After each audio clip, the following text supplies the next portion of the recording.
اللہ جل شانہ قرآن پاک میں ارشاد فرماتا ہے ما یتلفظ من قول الا لدیہ رقیب عتید، کوئی بات وہ زبان سے نہیں نکالتا مگر یہ کہ اس کے پاس ایک محافظ تیار بیٹھا ہے۔ جب بھی ہم زبان سے کوئی لفظ، کوئی بات، کوئی جملہ نکالتے ہیں تو فرشتے اس کو لکھ لیتے ہیں، بلکہ اس کے تحت امام قرطبی نے لکھا کہ مریض بیماری کی حالت میں جو ہائے ہائے کرتا ہے فرشتے وہ بھی لکھ لیتے ہیں۔ اس لیے ہمیں چاہیے ہماری زبان سے جو بھی جملہ نکلے، وہ خوشی میں کے عالم میں نکلے، وہ غم کی کیفیت میں نکلے، وہ اچھائی کا جملہ ہو، وہ برائی پر مشتمل ہو، فرشتے لکھ لیتے ہیں اور کل قیامت کے دن ایک ایک چیز سامنے رکھ دی جائے گی۔ اس لیے ہمیں چاہیے ہماری زبان سے کوئی بھی ایسا جملہ نہ نکلنے پائے کہ جس کی ہم گرفت میں آ جائیں۔ میرے حضور ارشاد فرماتے ہیں من کان یؤمن باللہ والیوم الاخر فلیقل خیرا او لیصمت۔ میرے حضور ارشاد فرماتے ہیں تم میں سے جو اللہ اور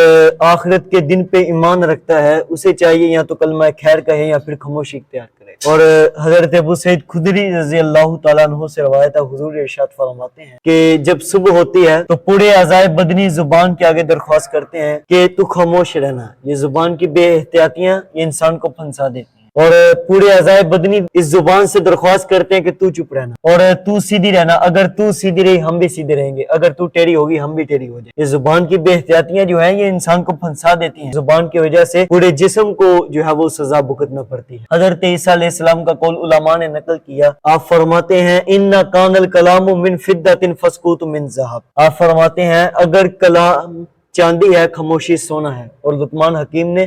اپنے بیٹے کو جو وصیتیں کی تھی ان میں سے ایک وصیت یہ تھی کہ بیٹا اگر تیرے پاس موتیوں جیسی گفتگو ہو پھر بھی خاموشی اختیار کرنا، کیونکہ جب انسان زیادہ بولنے کا مزاج بنا لیتا ہے تو اس کی زبان سے جھوٹ بھی نکلتا ہے۔ کہا ایسا نہ ہو کہ تمہاری زبان سے جھوٹ نکل جائے اور وہ اللہ کی ناراضگی کا سبب بن جائے۔ حضرت شیخ سعدی شرازی علیہ رحمہ فرماتے ہیں تا مرد سخن نہ گفتہ باشد عیب و ہنرش نہ فتح باشد۔ سعدی شرازی علیہ رحمہ فرماتے ہیں جب تک انسان بولتا نہیں ہے اس کے عیب بھی چھپے رہتے ہیں، اس کے ہنر بھی چھپے رہتے ہیں۔ جب تک انسان بولتا نہیں اس کے عیب چھپے رہتے ہیں، زمانہ اسے برا بلا نہیں کہتا، اور جب تک انسان خاموش رہتا ہے اس کے ہنر بھی چھپے رہتے ہیں، اور جب ہنر چھپے رہیں گے پھر